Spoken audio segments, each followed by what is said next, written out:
I do think freelancing is the future of the economy. And the reason why I think that is because Gen Z, these kids come out playing with devices, right? So they already have technology from the beginning.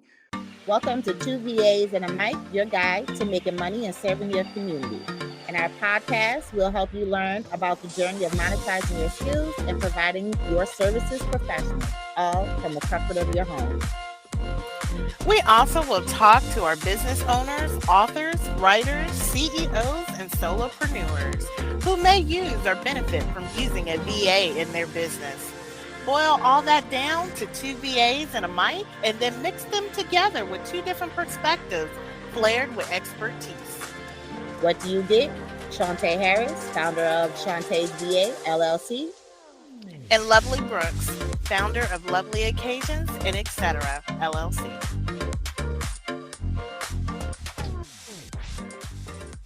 We are talking about, is freelancing the future of the economy?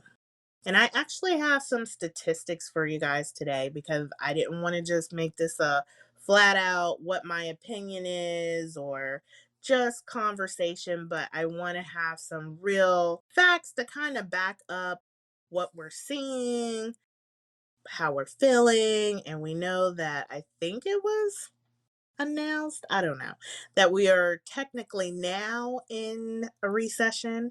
So we're going to talk about where the economy is and how you can fit in if you want to fit in as far as economically and make sure that you are still creating the future and freedom and lifestyle that you want, even though everything is so topsy-turvy crazy.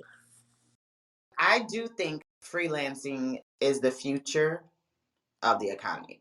And the reason why I think that is because Gen Z, these kids come out playing with devices, right? So they already have technology from the beginning.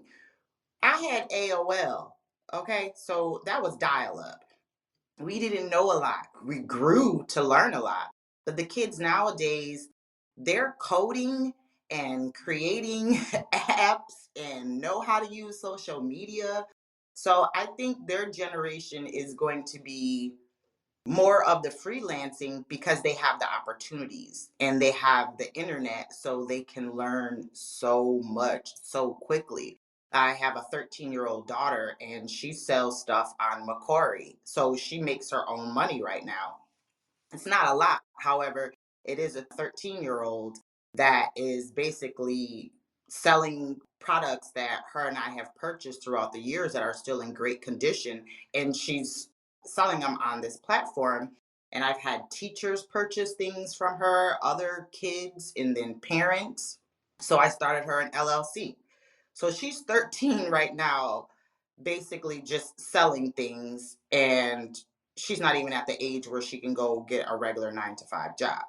I also think that freelancing is the economy now too because of COVID, right? A lot of people don't want to go back to the 9 to 5s and they see how stock is dropping and see how 401k isn't really all it's cracked up to be, or a regular 9 to 5. All that stress of the commute and then time spent with your family. If you're just a freelancer, you're making your own hours. And the kids now, to me personally, feel so privileged that if they do get a 9 to 5 job and it's not going according to how they think their job should go, they're going to leave and go to another company. So I think it's not like the old days where the baby boomers, we were all taught. I'm not a baby boomer. That they were all taught to work, work, work up until retirement. Kids nowadays don't have to do that. Heck, we don't have to do that because we're basically freelancers, right? So I do think that is going to be very prominent, as well as hybrid working, go into the office, work a couple of days, but work the remainder of the week at home. Well, I have to say, I love that you said that, especially about this generation that's coming up, because I do think these children are different. But to say Very good. that, I think my mom is the one who told me, she said, well, every generation is different. They come up with something different and they think differently. And I do think they're working smarter and not necessarily harder. And when COVID happened, I was affected just like many other people. And when I got online and I was seeing that people are just working from home, and it's not even like they were working under another company from home. They were doing the freelancing thing and all the different things they were doing from it. And they were being their own boss and making 6 and 7 figures from, a little corner in their bedroom and not even getting dressed. And, the bed still wasn't even made. I was like, wow. Okay, so I need to be learning a little bit more from this generation. And it's so interesting because I would watch YouTube here and there, but I was really watching it during COVID because, we all have more time. And you look at some of these people talking about things and vlogging about things, and it wasn't necessarily even business, but just in general, different things. And I was like, how are they making a living? That was a big one. It was like, okay, but this takes time. And how are they doing that? So I definitely think you want to be open minded. I know some people who don't want to learn from a younger generation. And I just, in general, think that really puts you at a disadvantage. I think there's always something we can learn from each other. So definitely don't rule out that just because they're younger than you, they don't know what they're talking about and this, and this, because they are doing things differently, but that's not necessarily a bad thing. So I'm going to give you guys some of these statistics because I know that's really what some of you guys want to hear. And I am getting this from one of my sources, skillscouter.com, freelance statistics. So there are about 4 million more freelance workers currently than 6 years ago in 2014. And I had to relook this up because I've done some since the pandemic around 2020, but these are looking at 2022. So these are current. I think that speaks volumes right there, that alone. And we all heard of the Great Resignation. So the growth in freelance opportunities in the freelance world, and then I don't want to say decline, but the wording of the Great Resignation, where we know people were just leaving their jobs, they really do go hand in hand. Even now, there's a lot of employee shortages, supposedly, right? And I do believe that is so. But what's happening is people are leaving jobs to become freelancers. If we're to look at the statistics, that's what's happening. People are like, oh, they just don't want to work, or they're not going back into the workforce. That's not necessarily true. A lot of people are starting to work for themselves and do freelance opportunities. Some people obviously just want a better job and just going to a different job. But when you hear about economic crisis and how people are doing this great resignation and people are leaving, but then correspondingly you hear about the growth in freelance work, they go hand in hand. So that's kind of really showing you what's going on. Over half of the freelance working pool says that they wouldn't return to a traditional job structure. So I think that's interesting too. So people are really enjoying the fact of that they're becoming a freelancer. Now, being an entrepreneur is not necessarily the easiest thing to do, but it has its perks. So when you look into why the resignation is happening and people are being asked, why are you leaving your job? Why is it that people are leaving their job? What's going on? There were several things that would come up all the time. One, people learn to value their time more. And that kind of makes sense, right? Because we went through that pandemic and a lot of us had either more time or we looked at the time that we were using a lot differently. So, yeah. So they realized that they could do that job the same way at home, and some people liked it at home. They were able to spend more time with their kids, or they were able to take their dog for a walk without having to be stressed out because they were in this, or it saved them money, if they no longer had to necessarily get a sitter or certain fees that went with the fact of going to a traditional structure. Then, of course, there's also the purpose. When you're a freelancer, you get to really fulfill what your purpose is and what you feel like you want to do and what you feel like you were made to do. And then when you're working for someone else, that's not always the case. And I would don't want to say it's never the case, because sometimes you can find an employment opportunity where you feel like it really aligns with your purpose. But even with that, you usually have limits on how far you can go because you're still working under someone else's dreams and their purpose. So you had a lot of people who were also leaving because they weren't feeling fulfilled on a deeper level. So it wasn't even just financial, it was just, I value my time more. This is not how I want to spend my life. Then you had the whole, I feel like there's a bigger purpose for me. There's something else I want to do in life. And then the last one, which, some people can guess, people were leaving for financial reasons. They wanted other opportunities. They felt like they weren't getting paid enough. They were working hard and their value wasn't being seen, that type thing. So, those were actually the three common reasons people were saying that they were resigning from their jobs.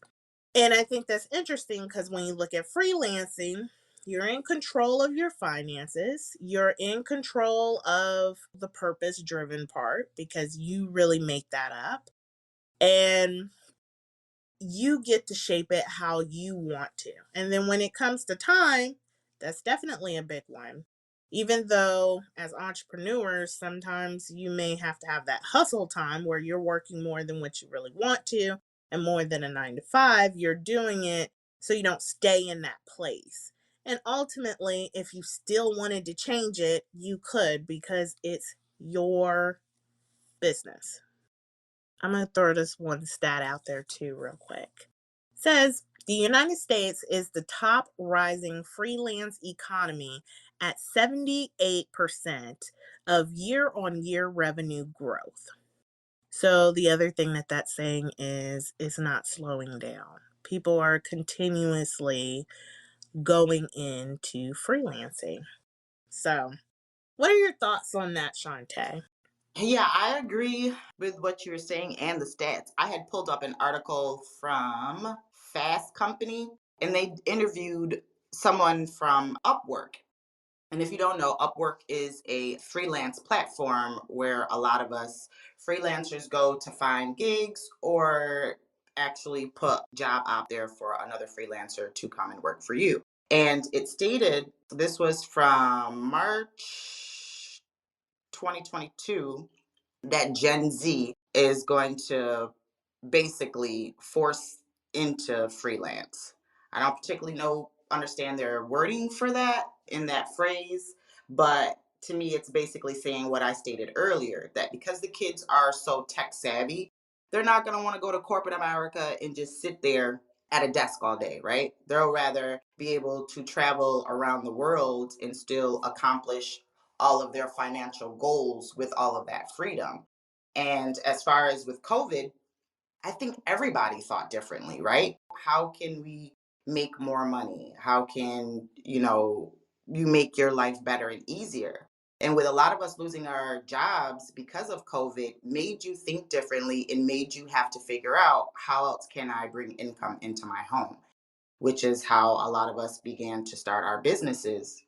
But I still think it's going to be the future of the economy. I mean, everything is raising right now. Rent's raising, gas going down slightly, but it's still pretty high than normal. So everybody is going to need multiple sources of income. Some people, one paycheck isn't just going to cut it. And once they realize what freelancing can do for them, I just see so many more people just branching out and having faith within themselves to start a business and create their own financial freedom. Yes. But we're of course going to be advocates for freelancers, being that we are freelancers, quote unquote VAs ourselves. But I wanted to definitely throw these things out there and with the stats. And I have more stats that I'm definitely going to share, because if you are thinking about all of the negative things about entrepreneurship, and I can't do freelancing or the stability of it, I just want to let you know that it's out there, it's growing, it's going to be more accepted by the economy in general. Even like corporate America, I think, is going to be forced to think a little bit differently. I think some of all that is already happening. So there's not a better time for you to start looking into freelancing and thinking about what it is that you can do with the skills you already have and start monetizing them. It's just not, because it's not going anywhere. It's not. It's just continuously growing. It has for the last 6 years. It just told you that year over year, the revenue that is being contributed for the United States, a large part of that is freelancing, and that just continues to grow. So, with all that being said, Shauntá, that we had mentioned about this newer generation, and I still get confused on all these different generation names. I'm not really clear on which I can't stand generation it, I'm girl. I supposed to can't be, stand it. belonging to. So, but I think it's interesting on what you said, because my daughter, my oldest daughter, is 14. I always find it, hmm, I think back in the day, we always pushed, not we as in everybody, but in general, at least society, we will push our kids to say, hey, you finish school, then go to college, have that backing, and then go after these basically corporate jobs or high paying jobs. With the directions and the stats that we're seeing, and how everything is going more to freelancing, how, since we do, our kids are kind of similar in age, especially our oldest, how do you go about prepping her now for, I guess, the future generation, or what you're seeing that's happening now? Because I imagine by the time our kids graduate, I'm not going to say things are going to be 100% turned over, but I don't know. Things are going very fast, because I'm not going to tell on my age, but I also remember the dial up AOL, and I remember when computers were common for the average family to get. And I was in high school, y'all. So, and now everybody has a computer. You don't use dial up, and you even carry it around on your phone. So I don't consider myself that old, but to know that that much has changed in those years is very like mind boggling sometimes when I sit back and think about it. So, just a question for you, Shauntá. So, how are you getting ready for what you're seeing in the shift? Well, when it comes to my daughter and even my nieces and nephews, I try to incorporate it with them as well. As I stated, she sells different products on Macari, which a lot of people do, but it's really kid friendly to teach them how to be an entrepreneur, them learning how to taxes and shipping things off. So to me, I think that is our starting point, her and mine. She actually did it all on her own, and she didn't even tell me that she was on the platform or was selling anything until she made her first sale. So, and I mean, she had her messaging correctly. She responded in correct time, well, to my standards. So I think she is, just from watching me, I think she's doing it now. And I know a few years back, right when COVID happened that summer, they had a kids coding class for free. And I signed her up for that because I really didn't know where the world was going. However, I did understand that coding was going to be a very big thing, and I wanted to jump on it. So she did that course.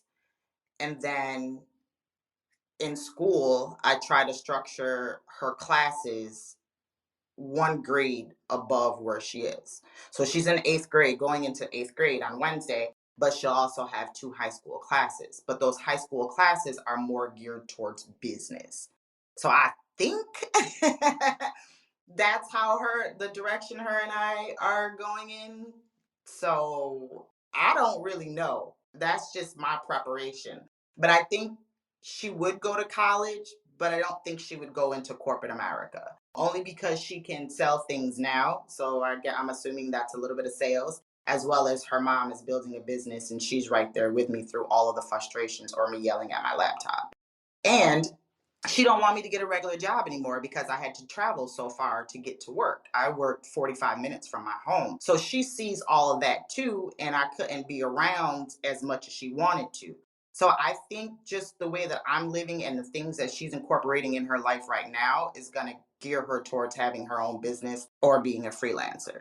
I love that because, I think it's so important that we look at that because I don't want to say that some of the information that we want to give to younger generations or our kids is outdated because it's not.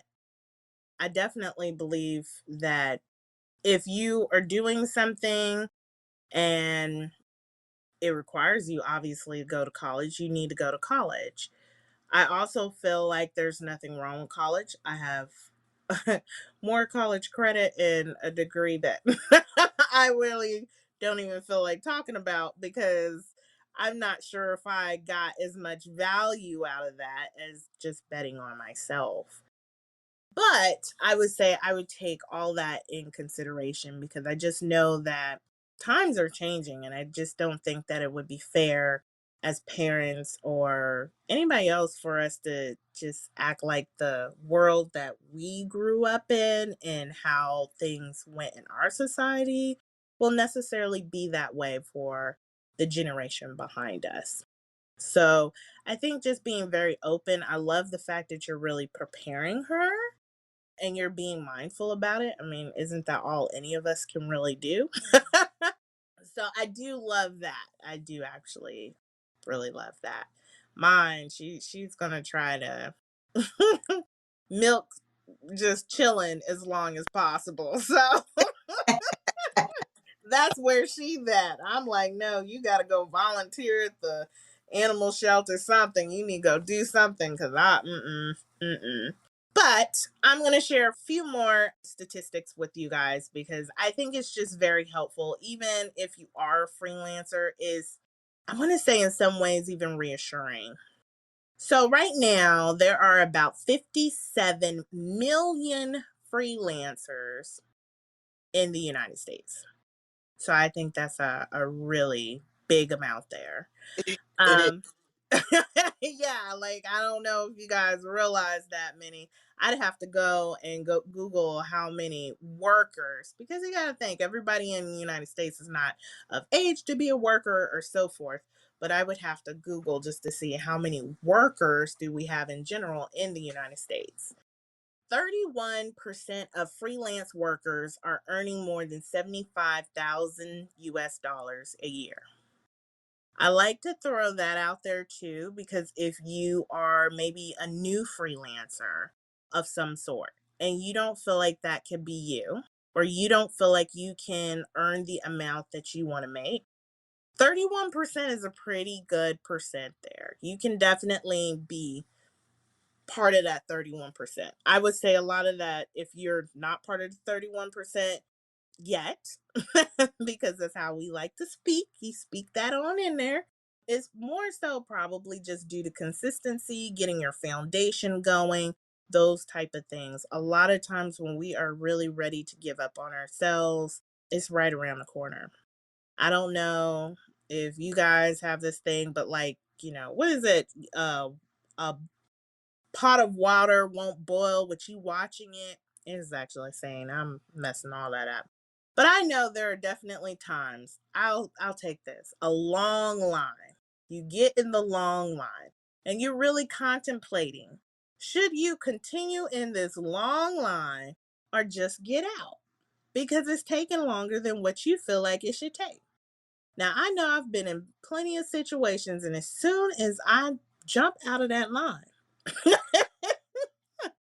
it's like my place would have already been there by the time that I either got to the car or drove around. I didn't see where I would have been able to get whatever I was going to get or had the service that I wanted to have.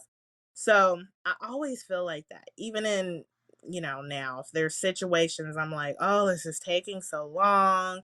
Should I just go ahead and leave? Should I, do it a different way?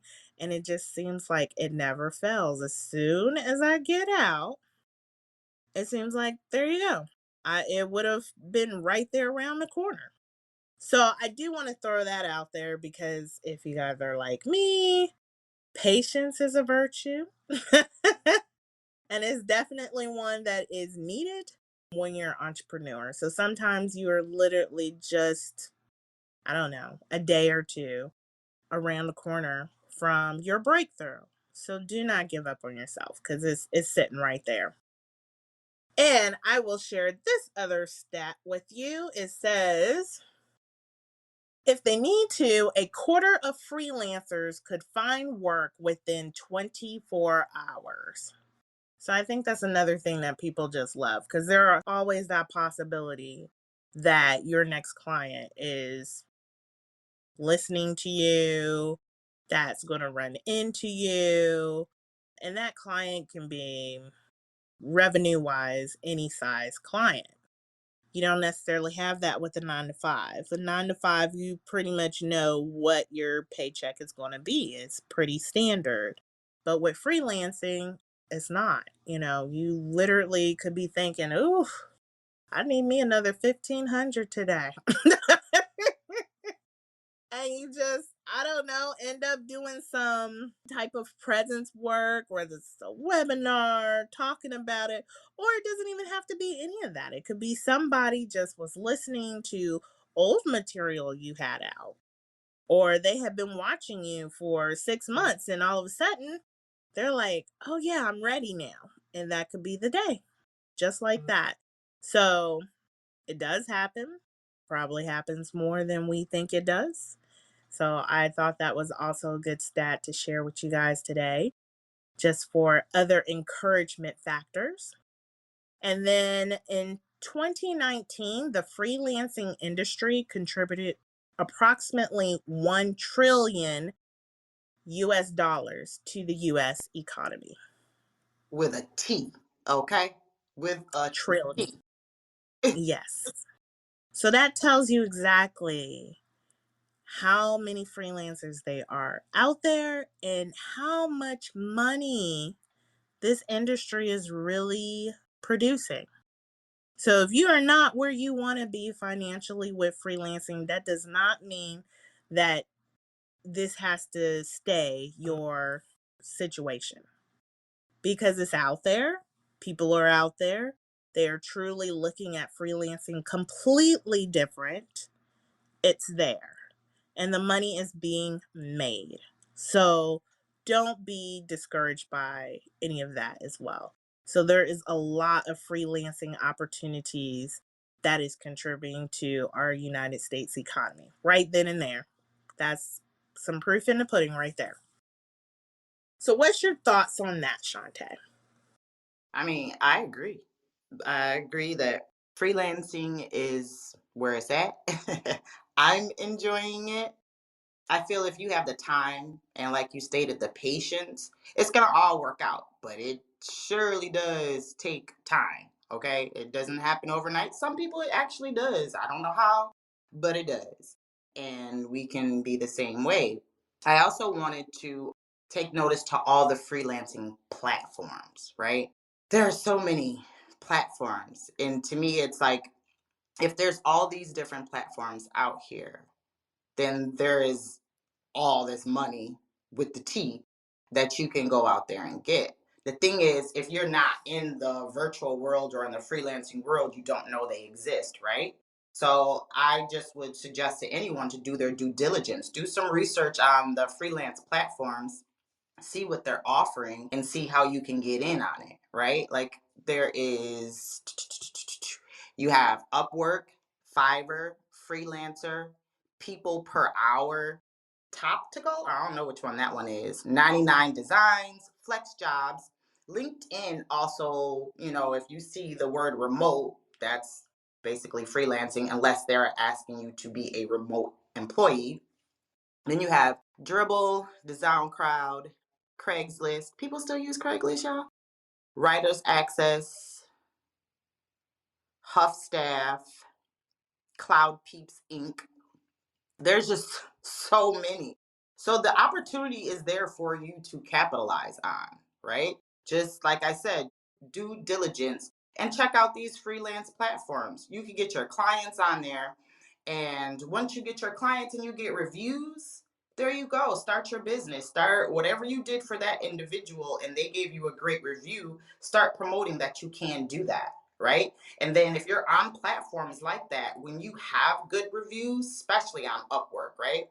I know in a previous room we did discuss the different platforms that you can use, and Upwork was one of the ones that I stated that gave me problems, right? It works for other people. I know it works well for Lovelee, but I know on that platform and you get a 5-star and a great review, that attracts other potential leads and potential clients, right? So utilize those platforms and get yourself out there, and then you will be in the industry. You'll have that financial freedom, or you'll start to prepare yourself to have that financial freedom, because these kids coming for us. Okay, they coming for us.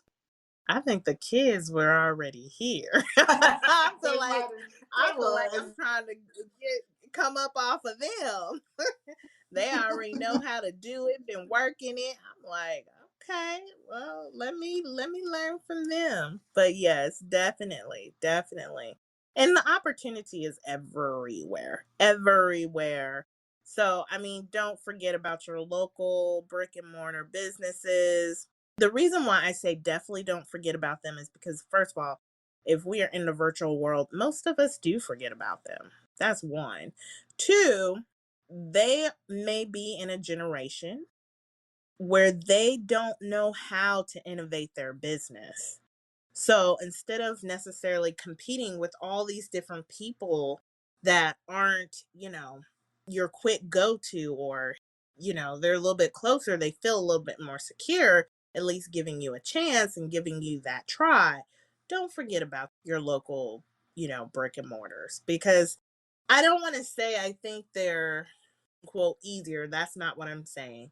But it is different when you run into somebody who's already had a very successful business, they're doing it, but they know that things are changing too.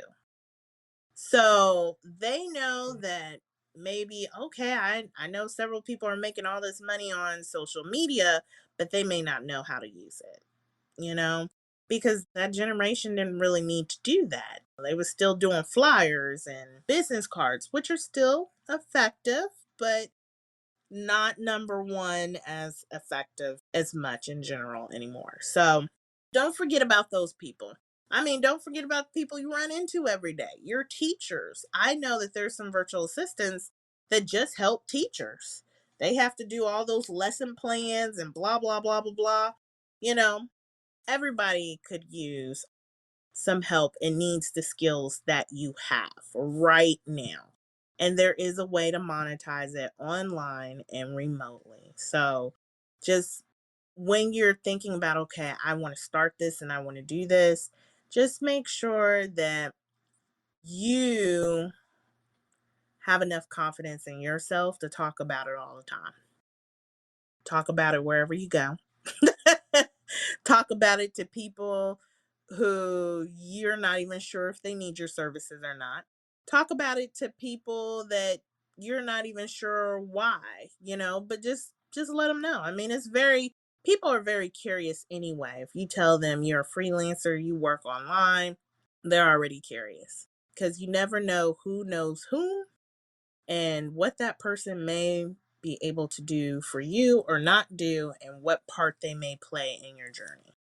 So just get comfortable with talking about it. Get comfortable with speaking about it. Get comfortable with thinking outside the box. Me personally, I think I say a lot because that's kind of like my personal superpower. I mean, honestly, people pay me for my thought processes. Not necessarily so much of what I implement, but just the out of the box, hey, we need to do it like this. Because that's just natural for me. But again, remember, we all have a superpower. Every single one of us. Every single one of us has some type of skill that someone needs right now. And we just want to make sure that you guys are understanding all these wonderful statistics. So if you need to look at these statistics, because I will also tell you it's always good if you guys are marketing yourself to kind of know stats. And I will say, depending on who your ideal client is, I always say that you should try to focus either on male or female as well. Knowing their gender helps. And part of that is just because there's certain things that females pick up on, like marketing wise, that I'm not saying that a male won't, but we just look at things differently. And in my experience, males are very analytical, very analytical. So if you are a person and you have a male client, or you want to work with your ideal client are males, which there's nothing wrong with that. I find that having statistics, having numbers, having that, and you are pitching yourself in those ways is very helpful. It's very helpful. I think statistics and numbers can be helpful for females too. So I'm not saying that. It's always good when people can, back up what they're saying, especially if they're a business and they haven't really used freelancers. You can just straight out tell them some statistics. I have a statistic I use all the time about what you're paying for an employee in their productive time, and then how much you're saving if you use an actual freelancer or a virtual assistant. Why? Because it helps close the gap. I mean, why would you want to pay somebody to for these set hours and half the time they're not even working? But you can get you a virtual assistant, pay them for exactly what it is you want them to work on, and save yourself money this way. So numbers are always powerful, but I'm just putting that out there because I have found that that is usually more so of a case. Because if you want to, I do know of one VA, and her ideal clients are what she calls them, dadpreneurs. I would say, Yeah. hey, make sure that you're starting off with numbers. Make sure you're starting off with the actual stats. That would be one advice that I would definitely give her when she's marketing herself. Shantae, it looked like you wanted to say something. I agree with the brick and mortar. A lot of the brick and mortar business owners does not know how to bring their business online. That is a great market if graphic design or social media or newsletters or blogs, anything that could help them bring their business online and attract clients or potential leads. There's so many brick and mortar businesses that really need that, because like Lovely stated, they times are changing and they know that they have to get on board with the way things are going or they may just fail, right? And I think a lot of brick and mortar businesses realized that during COVID. Some of them had to shut down. They weren't getting patrons to come into their establishments, right? However, if they had those products online, they could ship it to them, right? Some people don't think like that, especially the older generation. Yeah, mom and pop shop don't think like that if they don't have younger individuals in their family suggesting it to them. That is a great market for a virtual assistant or a freelancer to go out into your community and network with them, right? Even if you go to one, they may have a suggestion for you for another one. That is a pretty big market. And I say that because over the weekend, I was somewhere and someone asked me what I did, and I told them, and Lovely stated, saying that you are a virtual assistant throws people off because they like, well, what you do? What does that mean? And then you can break it down to them. If they do have a brick and mortar, that is going to entice them to have a deeper conversation with you, right? Because now they're like, oh, you're in the virtual world. Ayo, I have this product. I don't know how to get it to the people on the internet, right? Their terminologies are off, which right then you should within yourself be like, ooh, okay, let's see how I can close this, right?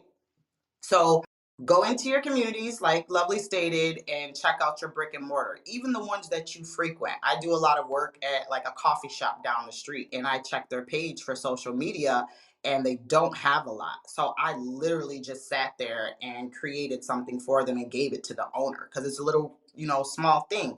And maybe I'll hear back from them, maybe I won't. But I did put myself out there. And yes, it is uncomfortable. However, if you do it, you never know what's gonna, pop off. Awesome. Also, with brick and mortars, what I find is helpful, especially if you're just starting off. You notice one of your businesses around there, look them up online. Their presence isn't the best online. Go to them and tell them, hey, you are a whatever it is, graphic designer. You can tell them you're a virtual assistant. If that's the route you're going to go, make sure that you can explain that in very clear terms. So just be ready for that and let them know that you are new in the area and you would like to donate 2 hours of your service, or you would like to donate writing a blog about their business, whatever. First of all, you have to make it a win-win. So let's say it's an animal shelter and you want to say, hey, I would love to do a week's worth of social media for your business in return for a testimony. You can do that. 9 times out of 10, number one, they're going to take it. And then two, it's your opportunity to show them how you can really provide them value and what you can do. So if you knock that out of the park, I would say you have a new client as well. So think on those terms. And even if you don't, guess what? You still got a testimony, because you also want to be building your portfolio. So that may be things you want to add. Say, hey, I would like to write a blog for you and post this. This is what I do. And in return, I would love if you could just simply give me a testimony and then allow me also to use it in my portfolio. And that may spark a whole nother conversation in itself. So just make sure you're trying to think of all those different avenues, because like I said, the clients really are, they're everywhere, everywhere. If you getting frustrated because Upwork isn't working for you, you're tired of doing your social media, you can still be extremely successful, honestly, and not do any of that. And I know some people may come for me for that, but that's just the reality of it. Likes and people following you does not necessarily equate to your bank account. So don't get that twisted. And I want y'all to always focus on that bank account. The likes, the follows, they may or may come. They'll come at their own time. But, at the end of the day, we really just want to be able to pay our bills and live the lifestyle we want. So just make sure your mind setting is good there. Thank you for listening to Two VAs and a Mic. I'm Shauntá Harris. And I'm Lovelee Brooks. Until next time. Until next time, peace.